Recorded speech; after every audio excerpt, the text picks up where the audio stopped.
రామ్ గోపాల్ వర్మ ఫిర్యాదు మేరకు సిఐడి వాళ్ళు కేసు పెట్టి రెండోసారి విచారణకు పిలవడంతో ఈరోజు TV5 వైస్ చైర్మన్ సాంబశివరావు గారు నేను ఉదయం నుంచి సాయంత్రం 5 గంటల వరకు సిఐడి కార్యాలయంలో గుంటూరులో విచారణకు హాజరవడం జరిగింది. వాళ్ళు అడిగిన ప్రశ్నలకు సమాధానం చెప్తాం. గతంలో నన్ను ఒక రోజంతా విచారణ చేసిన తర్వాత ఈరోజు మళ్ళీ ఇద్దరిని రకరకాల ప్రశ్నలు అడిగారు. అన్ని ప్రశ్నలకు సమాధానం చెప్పాం. మళ్ళీ 12వ తారీఖున రావాలని నోటీస్ ఇచ్చారు. దాన్ని గౌరవిస్తూ సిఐడి వారి నోటీస్ ప్రకారం మళ్ళీ 12వ తారీఖున వస్తాం. అయితే 4 రోజులకు ఒకసారి ఎందుకు ఈ విధంగా నోటీసులు ఇస్తున్నారు?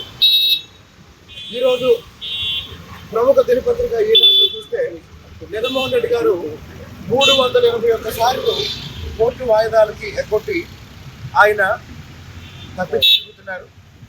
కానీ జగన్మోహన్ రెడ్డి ప్రభుత్వం రాజకీయ కారణంగా లేదా జగన్మోహన్ రెడ్డి ప్రభుత్వ వైఫల్యాల మీద విమర్శలు చేస్తున్న అనేక మందిని టార్గెట్ చేసి ఈరోజు సిఐడి ద్వారా కేసులు పెట్టించడం, విచారణ పిలిపించడం, అరెస్టులు చేయించడం చేస్తుంది.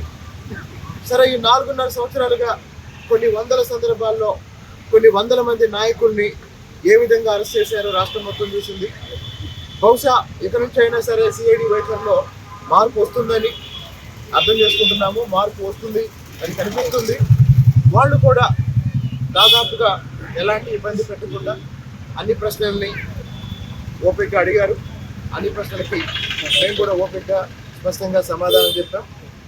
కాబట్టి ఇక నుంచి అయినా విలువైన ప్రజాధనాన్ని వృధా చేయకుండా, చెత్త కంప్లైంట్స్ తీసుకోకుండా, లేదా రాజకీయ కక్షలతో పెట్టిన కేసుల్ని ఎంటర్టైన్ చేయకుండా సిఐడి నిజమైన నేరాల్ని అరికట్టడానికి, ప్రజలకు భద్రత కల్పించడానికి కృషి చేయాలని విజ్ఞప్తి చేస్తున్నాం.